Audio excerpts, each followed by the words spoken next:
Hello my dear students and friends, I welcome you to this YouTube channel। इस YouTube channel में मैं आप सबों का स्वागत करता हूँ। चलिए तो क्लास 9 का जो बिहाइव बुक है इंग्लिश का, उसी का चैप्टर 2 का फर्स्ट पार्ट हम लोग पढ़ रहे थे, जिसका नाम है Evelyn Glennie listens to sound without hearing it. Evelyn Glennie एक छोटी सी लड़की है और वो बिना सुने हुए मीन्स शी हैज़ डीफनेस, ठीक है, एक बीमारी है जिसके द्वारा क्या हुआ कि उसके सारे नर्व सेल्स जो है डैमेज हो गए और जिसके बाद उसने सुनने की क्षमता पूरी तरह से ख़त्म हो गई। तो आइए इसका कुछ पार्ट्स हम लोगों ने पढ़ा था, अब उसके आगे हम लोग शुरू करते हैं। But Evelyn was not going to give up. अब एवलिन इस बीमारी से जब वो लड़ रही होती है तो वो हार मानने वालों में से नहीं थी। She was determined to lead a normal life and pursue her interest in music. वो पूरी तरह से दृढ़ निश्चय कर चुकी थी कि वो नॉर्मल बच्चों की तरह अपना जीवन बिताएगी और म्यूज़िक को भी अपना करियर बनाएगी। One day she noticed a girl playing a xylophone and decided that she wanted to play it too. एक दिन उसने एक लड़की को xylophone is a kind of musical instrument, xylophone भी एक प्रकार का म्यूज़िकल इंस्ट्रूमेंट होता है। तो एक दिन उसने क्या किया कि एक छोटी सी बच्ची को ज़ाइलोफोन बजाते हुए देखा and she decided she wanted to play the xylophone. उसको भी मन में हुआ कि मैं भी ज़ाइलोफोन प्ले करूं। Most of the teachers discouraged her but percussionist Ron Forbes spotted her potential. ज़्यादातर जितने भी वहाँ टीचर्स थे उन्होंने डिस्करेज किया, उन्होंने एवलिन से कहा कि बेटा ये तुमसे नहीं होगा। बट परकशनिस्ट, अब देखिए प्रतिभा पहचानने वालों की भी कमी नहीं है इस विश्व में। अगर देखा जाए तो प्रतिभा पहचानने वालों की भी कमी नहीं है। Percussionist is a person who plays the drum and tabla. Drum बजाने वाला या तबला वादक जिसको कहते हैं, उसी को परकशनिस्ट कहा जाता है। तो एक परकशनिस्ट वहाँ पर रहते थे जिनका नाम था रॉन फॉब्स, और उन्होंने क्या किया कि उसके एबिलिटी को पहचाना। He began by tuning 2 large drums to different notes. उन्होंने दो बड़े तबले को उन्होंने अलग अलग धुन पर जो है ट्यून करके उन्होंने उसको सिखाना चाहा। एवलिन को सिखाया कि बेटा इसको फील करो तुम। Don't listen through your ears he would say, try to sense it some other way. उन्होंने एवलिन से कहा कि बेटा देखो तुम तो सुन नहीं सकती हो, तो अपने कानों से सुनने की कोशिश मत करो, ठीक है, इसके बीट, इसके जो धुन है, इसको डिफरेंट वेज में फील करो, महसूस करो उसे। Says Evelyn, suddenly I realised I could feel the higher drum from the waist up and the lower one from the waist down. अचानक जब परकशनिस्ट रॉन फॉब्स ने उन्हें बताया कि बेटा ऐसे करो, ये करो, इस तरह से सुझाव दिया उन्होंने, तो अचानक एवलिन कहती है कि उन्होंने रियलाइज़ किया, I could feel the higher drum from the waist up. जो तेज़ी वाला जो ड्रम बजता था, ठीक है, उसको वेस्ट से ऊपर, ठीक है, and the lower one from the waist down. और जो धीमा वाला जो आवाज़ था वो वेस्ट के नीचे से उन्होंने अपने शरीर के द्वारा फील करना शुरू कर दिया। Forbes repeated the exercise and soon Evelyn discovered that she could sense certain notes in different parts of her body. Forbes ने इस तरह से कई बार एक्सरसाइज कराना शुरू किया एवलिन को, और एवलिन ने अलग अलग प्रकार से, अलग अलग बॉडी पार्ट से उसके धुन को, उसके ट्यूनिंग को महसूस करना शुरू कर दिया था।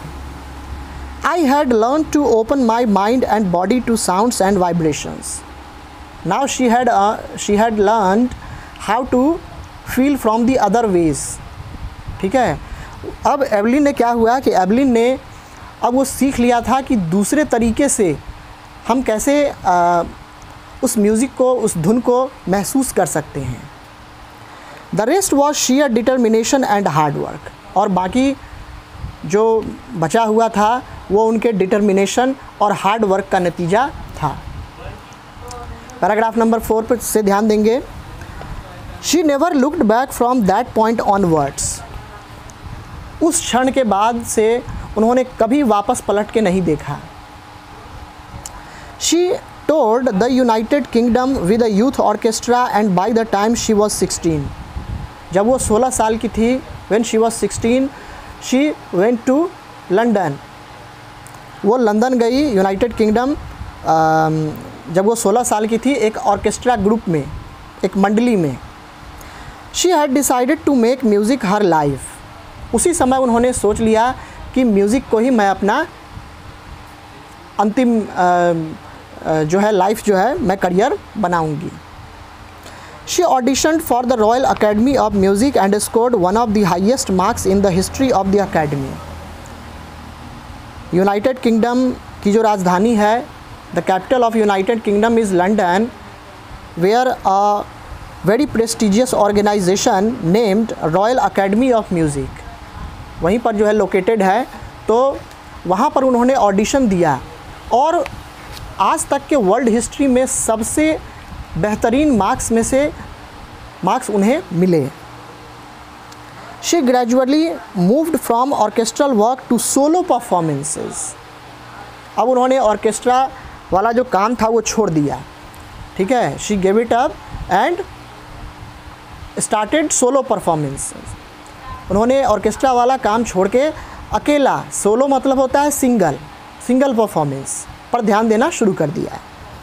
At the end of her 3-year course she had captured most of the top awards, 3 साल के कोर्स में जो उन्होंने रॉयल अकेडमी ऑफ म्यूज़िक में ऑडिशन दिया था, उसके बाद उन्होंने एडमिशन लिया।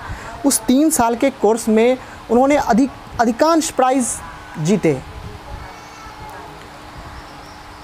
पैराग्राफ नंबर 5,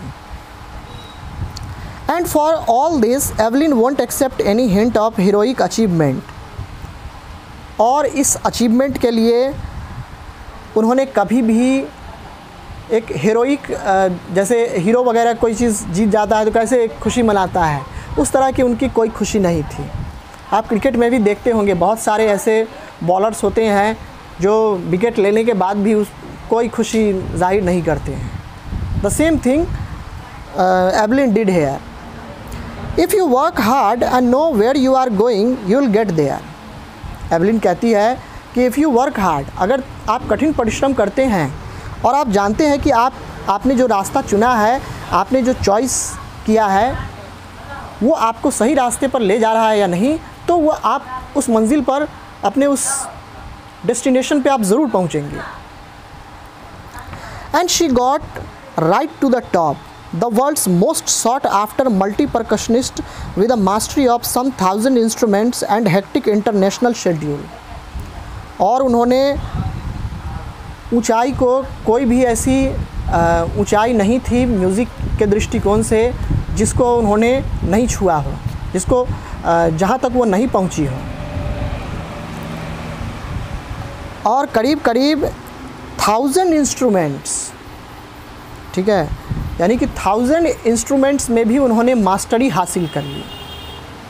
सोचिए कि किसी को 1-2 इंस्ट्रूमेंट भी बजाने नहीं आता, उनको 1000 में उन्होंने मास्टरी हासिल की। और उनका आगे का शेड्यूल जो था काफ़ी हेक्टिक मतलब बिज़ी कह सकते हैं, you can say busy schedule बन गया। Paragraph 6, It is intriguing to watch Evelyn function so effortlessly without hearing. बिना सुने हुए किसी चीज़ को परफॉर्म कर देना किसी के लिए भी जो है एक अजूबा चीज़ हो सकती है। It can be a wonderful thing, ठीक है, यह एक बहुत मतलब अजूबा चीज़ हो सकती है कि आप सुन नहीं सकते हैं और आप जानते हैं, आप देख रहे हैं एक ऐसा परफॉर्मेंस जो व्यक्ति सुन नहीं सकता है और वो इतनी बेहतरीन अंदाज में परफॉर्मेंस देता है। In our 2-hour discussion, she never missed a word. Men with bushy beards give me trouble, she laughed. अब लेखक यहाँ पर जो है डेबोरा कौली वो कहते हैं कि 2 घंटे का जो है हम लोगों का इंटरव्यू चला और मैंने एक भी वर्ड जो है उनका मिस नहीं किया। मैं हर एक वर्ड्स को सुनता था कि वो क्या कह रही थी। Men with bushy beards give me trouble, she laughed. वो कहती हैं इंटरव्यू में कि वो मूछ वाला व्यक्ति मुच्छड़ क्या कर रहा था, तो उनको ट्रबल कर रहा था, उनको मतलब घूर के देख रहा था। It is not just watching the lips, it's the whole face, especially the eyes. वो कहती हैं चूँकि दिखने में वो काफ़ी सुंदर थी, तो जब वो यूके गई हुई थी तो एक मूछ वाला व्यक्ति जो था उनको उनके लिप्स को नहीं बल्कि उनकी आँखों को देखा करता था, गौर से स्टेयर करता था। She speaks flawlessly with a Scottish lilt. Scottish अंदाज में, स्कॉटलैंड में जिस प्रकार से लोग बात करते हैं, जैसे हर जगह का अलग अलग एक्सेंट होता है, बोलने का तौर तरीका होता है, तो स्कॉटिश एक उनके बोली में जो है स्कॉटिश जो है झलकता है, स्कॉटलैंड की याद जो है आती है। तो उसी तरह से वो काफ़ी बेधड़क जो है बात करती हैं। My speech is clear because I could hair till I was 11, she says. वो कहती हैं कि मेरी बोली जो है एकदम क्लियर है, इसमें कोई दिक्कत नहीं है, क्योंकि 11 साल तक मैं सारी चीज़ सुन सकती थी। और 11 साल की बच्ची को आप देख सकते हैं कि हर चीज़ से वो अवगत होती है। she was actually aware of all the things happened in the surrounding. But that doesn't explain how she managed to learn French and master basic Japanese. लेकिन यह एक्सप्लेन करना मुश्किल है कि आखिर उन्होंने फ्रेंच कैसे सीखा और यहाँ तक कि जापानीज़ लैंग्वेज पर भी उनका बेसिक कमांड काफ़ी स्ट्रॉन्ग था। चलिए अब नेक्स्ट पैराग्राफ है 7। As for music she explains it pours in through every part of my body. Music के लिए वो कहती हैं कि ऐसा लगता है जैसे मेरे बॉडी के हर एक कतरे में म्यूज़िक ही बसा हुआ है। It tingles in the skin, my cheek bones and even in my hair. यानी कि हर जगह मेरे बॉडी में, मेरे बालों में, मेरे स्किन में, मेरे चीक बोन्स में, हर जगह ऐसा लगता है जैसे कि म्यूज़िक ही बसा हुआ है, रोम रोम में जिसको कहते हैं। By leaning against the drums, she can feel the resonances flowing into her body. जब वो ड्रम की ओर झुकती हैं तो ऐसा लगता है जैसे कि वो अपने पूरे बॉडी में उसके बीट को, उसके वाइब्रेशन को महसूस करती हैं। On a wooden platform, she removes her shoes so that the vibrations pass through her bare feet and up her legs. और जहाँ पर वुडन प्लेटफॉर्म, खास करके जो स्टेज शो वगैरह होता है वो वुडन प्लेटफॉर्म बनाया जाता है, एक wooden stage you can say, तो वहाँ पर वो क्या करती हैं कि अपने पैरों से जूता हटा देती हैं, that she could feel the vibrations of the music, ताकि वो अपने नंगे पैरों से उस वाइब्रेशन को महसूस कर सके। एंड अप हर लेग्स, और उन पैरों से होते हुए, उनके पैरों तलवे से होते हुए वो उनके बॉडी में जो है वो महसूस होने लगता है। 8. Not surprisingly Evelyn delights her audiences. इसमें कोई दो राय नहीं है कि एवलिन अपने ऑडियंसेस, अपने दर्शकों को हमेशा खुश करती थी परफॉर्मेंस से। In 1991, she was presented with the Royal Philharmonic Society's prestigious Soloist of the Year Award. 1991 में एक ऑर्गेनाइजेशन था, एक सोसाइटी था जिसका नाम था रॉयल फिलहारमोनिक सोसाइटीज़। वहाँ का एक सोलोइस्ट मतलब सिंगल परफॉर्मेंस के लिए उनको ईयर अवार्ड मिला, सोलोइस्ट ऑफ द ईयर। ठीक है, यानी कि पूरे साल भर का सबसे बेहतरीन सिंगल परफॉर्मर के लिए उनको अवार्ड दिया गया 1991 में। Says master percussionist James blades, God may have taken her hearing but he has given her back something extraordinary. देखिए कितना अच्छा लाइन है ये। मास्टर परकशनिस्ट एक बहुत ही बेहतरीन तबला वादक थे जिनका नाम था जेम्स ब्लेड्स। वो कहते हैं कि यद्यपि ईश्वर ने इसके सुनने की शक्ति छीन ली है, लेकिन इसके बदले इन्हें एक बहुत ही बेहतरीन चीज़, सिक्स्थ सेंस जिसको कह सकते हैं, सिक्स्थ सेंस इसको गॉड ने दिया है। What we hear she feels, जो हम सुनते हैं वो महसूस करती है। Far more deeply than any of us, और यहाँ तक कि हमसे भी ज़्यादा डीपली वो उसे महसूस कर सकती है। That is why she expresses music so beautifully, इसीलिए वो म्यूज़िक को इतना बेहतरीन तरीके से एक्सप्रेस कर पाती है। Paragraph 9, Evelyn confesses that she is something of a workaholic. I have just got to work, often harder than classical musicians. Evelyn कहती हैं कि मैं एक प्रकार की वर्कaholic हूँ। वर्कaholic मीन्स होता है कि जो हमेशा अपने काम में लगा हुआ हो। ठीक है, यहाँ दिया हुआ है informal, a person who finds difficult to stop working, जिसको नींद नहीं आती है, जिसे अपने सपने को सच करना होता है। ठीक है, तो ठीक उसी प्रकार की ये लड़की हैं Evelyn. I have just got to work often harder than classical musician. वो हमेशा कहती हैं कि क्लासिकल म्यूजिशियन से भी ज़्यादा मुझे काम करना है, मुझे काम करना है, प्लीज़ मुझे जाने दीजिए। कभी भी अगर कोई बुलाते हैं या वो बिज़ी रहती हैं तो वो उनको मना कर देते हैं, कहते हैं नहीं मुझे काम करना है अभी। But the rewards are enormous. Apart from the regular concerts, Evelyn also gives free concerts in prisons and hospitals. अब देखिए, आज जो उन्हें रिवॉर्ड्स मिला है वो बहुत बड़ा अवार्ड कह सकते हैं, वो बहुत बड़ा रिवॉर्ड है। Apart from the regular concerts, concert एक प्रकार का एक छोटा सा, एक बड़ा सा समारोह हो सकता है जो कि किसी स्टेज पे सोलो परफॉर्मेंस के द्वारा दिया जाता है। एवलिन ऑल्सो गिव्स, तो उस कंसर्ट के अलावा प्रिजन्स में यानी कि जेलों में एंड हॉस्पिटल्स में भी वो अपना कारनामा दिखाती हैं। She also gives high priority to classes for young musicians, और यंग म्यूजिशियन के लिए यानी कि आने वाले जनरेशन के लिए, यूथ के लिए वो काफ़ी अच्छा काम भी करती हैं और उनको प्रायोरिटी देती हैं कि ये बच्चे जो है ये आने वाले भविष्य हैं। ठीक है।